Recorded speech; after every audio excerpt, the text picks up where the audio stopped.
My name is Roger Wing. I'm a Philadelphia woodcarver, and I wanted to show you around where I live and work. Welcome to my studio on the third floor. Here's where I like to do drawing, studies for sculptures, and work a lot with oil clay. I like oil clay because I can use it over and over again to become sketches for various different projects. Never dries out. I also have a lot of books, records, postcards, various things I've collected over the years. They all inspire me in different ways and evoke different memories, places I've visited, family members, loved ones. And some of the clay sculptures I've kept over the years, just they accumulate, favorite ones. I have a lot of books, love poetry, sacred texts, and I love the artworks my friends have made. Our house is from the 1860s, and for 50 years it was the home of Harry Safarbi, who walked these very stairs to and from his painting studio on the third floor. And his painting now hangs in the Barnes Foundation.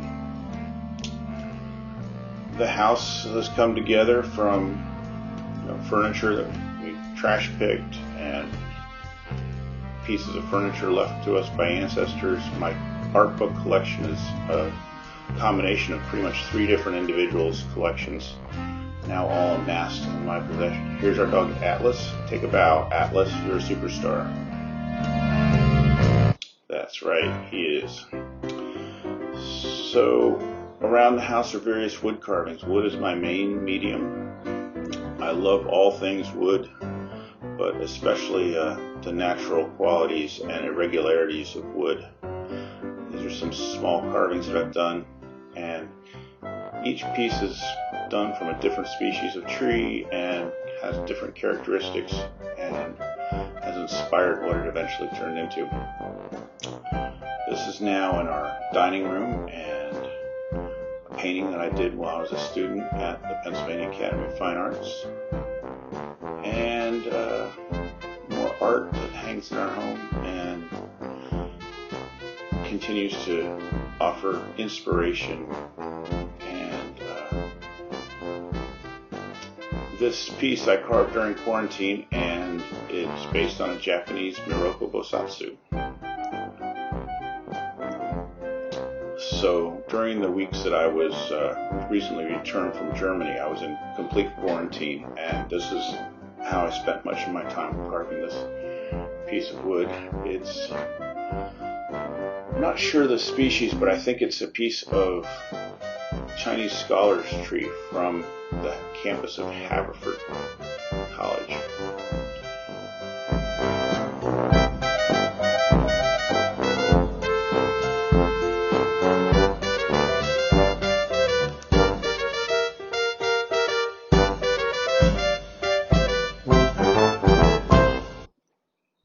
I'm really grateful, especially during this time of pandemic, to have a house with space and a side yard.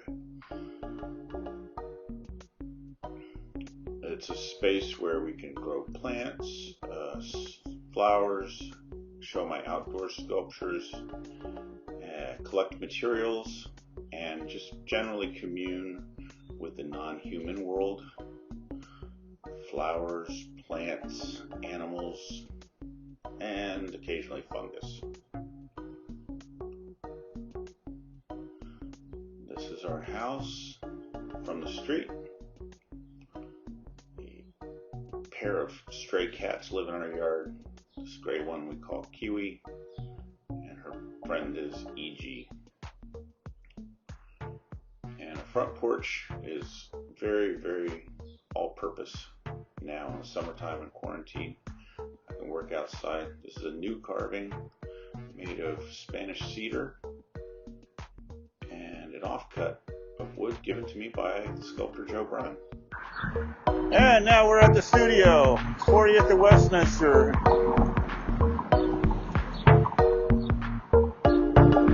Carve it up, baby. Let's go inside and take a look.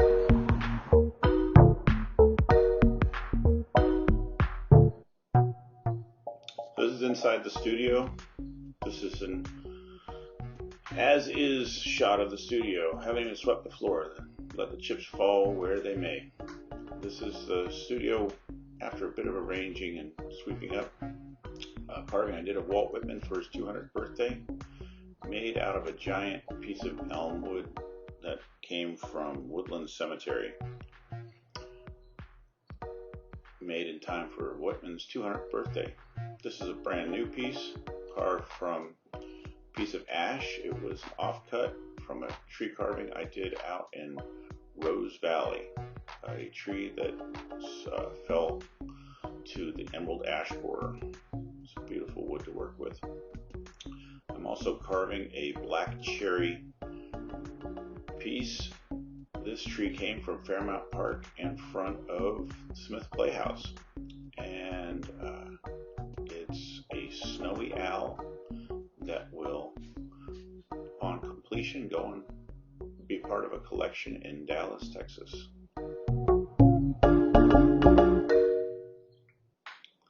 Here are some more small carvings. This group I put together for a show that was held in the space of Isaiah Zagar in South Philadelphia. I had a fun time putting on that show in his warehouse space.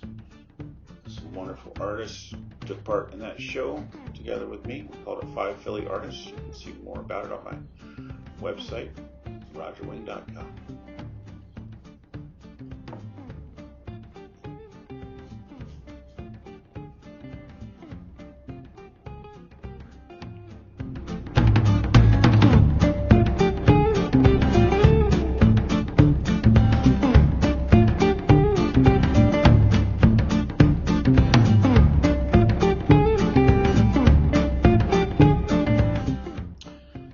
Carve many large tree trunks still rooted in the ground, including this giraffe pair in Penn Valley.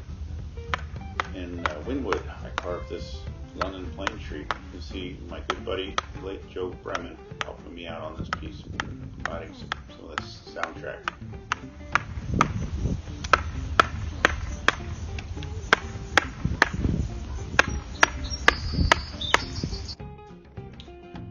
This piece is also in Gladwin. You can see that I sometimes darken the wood using a torch, propane or butane torch, to blacken the wood. This gives a nice charcoal black color that I then seal with an oil stain. Provides a nice contrast in this light wood. Also in Penn Valley is this mythical unicorn and dragon carving made from a triple trunk of a silver maple. That was it.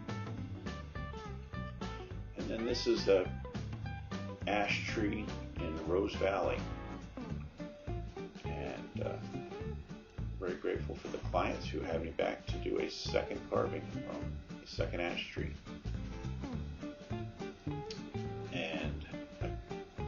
Again, on the main line, this ice cream cone was made for the family heirs of Potts Ice Cream. And this piece with wings was made for my father on the occasion of his 80th birthday. Although I started out as a wood carver, I've had the opportunity to expand my repertoire and work in many other exciting dynamic mediums. In China, beginning of this year, I was part of an ice carving extravaganza where I participated in 4 competitions over 5 weeks and won 3 medals, a bronze, a silver, and a gold. And in March, I was carving sand in Germany. So here's a bit of that work. Interplanet Tree was carved in Changchun World Sculpture Park.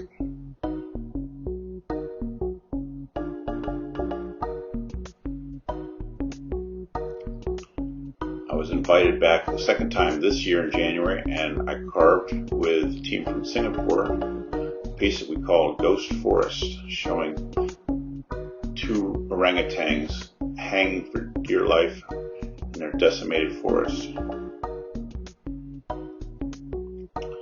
This is also Changchun World Sculpture Park. And then we traveled to the Changchun Snow and Ice World, which is the world's largest city of ice. It's given Harbin a run for its money. And at this competition, I partnered with a carver from Mongolia. I carved the animals and the city skyline on top. And this piece was awarded a silver medal at the Changchun Snow and Ice World.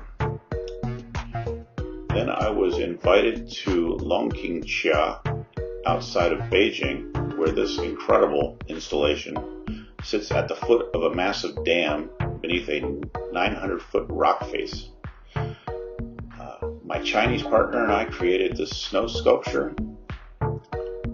It reflected the trials and challenges of traveling in a foreign country, not knowing the language, and not really knowing what to expect around each corner. Kind of scrambled my head. So I did a self-portrait that reflected that state of mind. I titled it Current Mood. My partner and I each carved a ice carving, and the three pieces together were scored, and the two ice carvings and the snow carving, we were judged best overall and awarded a gold medal for the competition.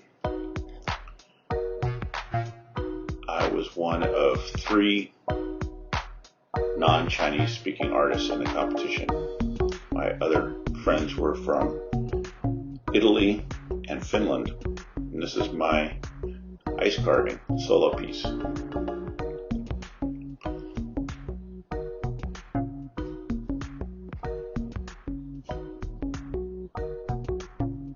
At this point, I was just carving for myself, not caring about what anybody else was thinking. And here is a piece I made the previous year in Harbin at a hotel spa, new construction, and I wanted to represent Native American art. Now this is in Rügen, in this town of Binz, Germany. It's a massive sand sculpture festival. About 20 artists from all around the world gather together and create about 50 of these massive sand carvings. I created the story of Daniel in the Lion's Den. And this was created solo in 5 days. When I finished this, I turned around and helped a team from Latvia, good friends of mine, carve a nativity scene. I carved a group of 5 angels.